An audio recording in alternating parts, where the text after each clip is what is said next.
Halo teman-teman semuanya, selamat datang kembali di YouTube channel Damar Aji.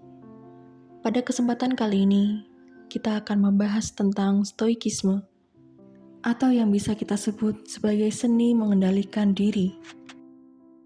Pernahkah teman-teman merasa marah berlebih, sedih berlarut, atau segala bentuk emosi yang berlebihan, sehingga apa yang telah menimpa kita mempengaruhi ketenangan serta kesejahteraan batin kita?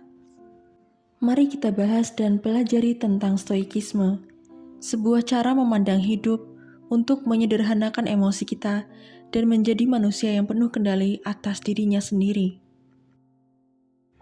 Stoikisme merupakan sebuah aliran filsafat yang mengajarkan tentang pengendalian diri dan berasal dari Yunani pada abad ketiga sebelum Masehi. Aliran stoikisme didirikan oleh Zeno dari Citium, seorang filsuf Yunani. Selain Zeno, filsuf lain yang terlibat adalah Kleantes dari Assos dan Chrysippus dari Soli. Asal-usul stoikisme. Stoikisme berasal dari kata stoik yang memiliki arti teras, tempat di mana pengikut aliran ini berkumpul di tangga agora di Athena, tempat berlangsungnya kuliah stoikisme pada zaman itu.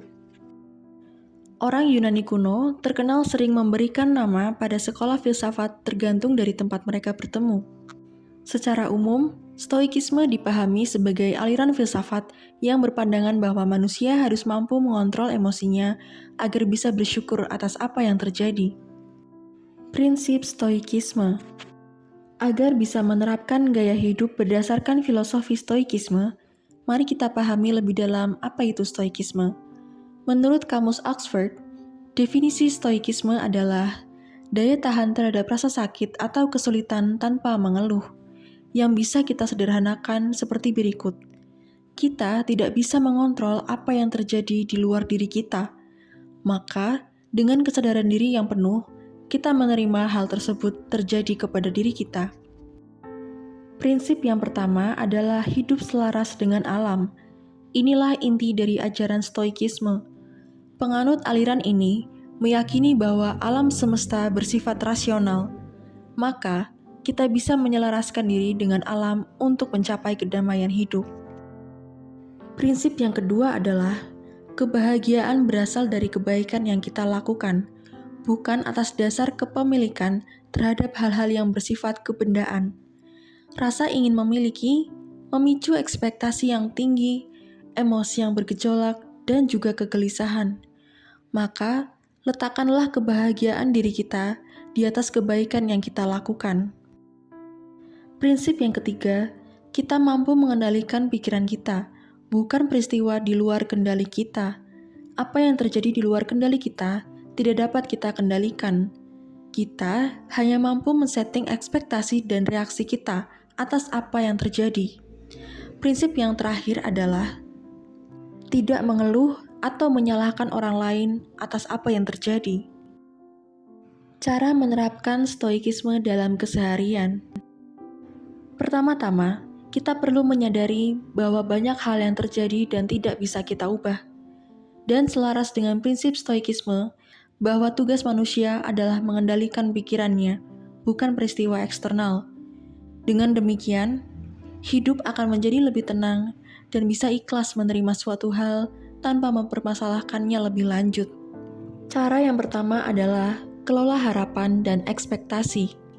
Sebagai manusia, kita tentu memiliki harapan atau ekspektasi terhadap hal-hal yang kita jalani. Terlebih, apabila kita sudah bekerja begitu keras untuk mewujudkan ekspektasi kita.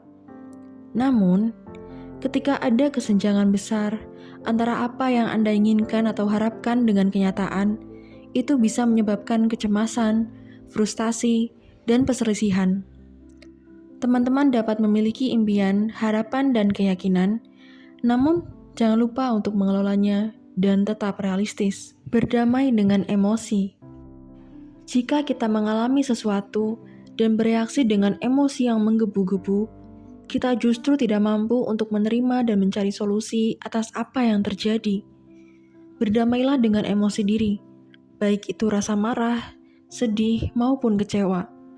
Maka, kita akan dapat melanjutkan hidup dengan lebih baik dan tenang.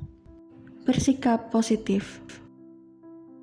Menurut Stoikisme, alam semesta sejatinya bersifat netral, natural, maupun rasional. Penilaian dan pandangan dari manusia inilah yang kemudian membuat peristiwa tersebut menjadi terkesan negatif. Kita bisa memandang hal tersebut dari sisi positifnya. Mungkin memang tidak mudah, tapi berlatih untuk tetap merasa positif dapat membantu kita untuk tidak terpengaruh atas apa yang terjadi. Poin yang terakhir adalah manfaat stoikisme. Stoikisme mampu membuat seseorang lebih mudah untuk mensyukuri kehidupannya. Hal ini karena seseorang terlatih untuk melihat hal positif daripada hal negatif dari suatu peristiwa atau kejadian. Kemudian, stoikisme melatih seseorang untuk mengontrol emosi yang dirasakannya sehingga tidak merugikan diri sendiri maupun orang lain. Selanjutnya adalah bersikap realistis terhadap apa yang terjadi dan tidak mudah terbawa emosi.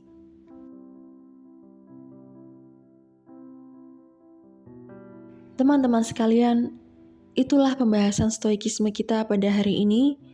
Semoga video ini mampu membawa manfaat untuk teman-teman sekalian. Tetap support channel YouTube Damar Aji dengan klik like dan juga subscribe, dan sampai jumpa di video berikutnya.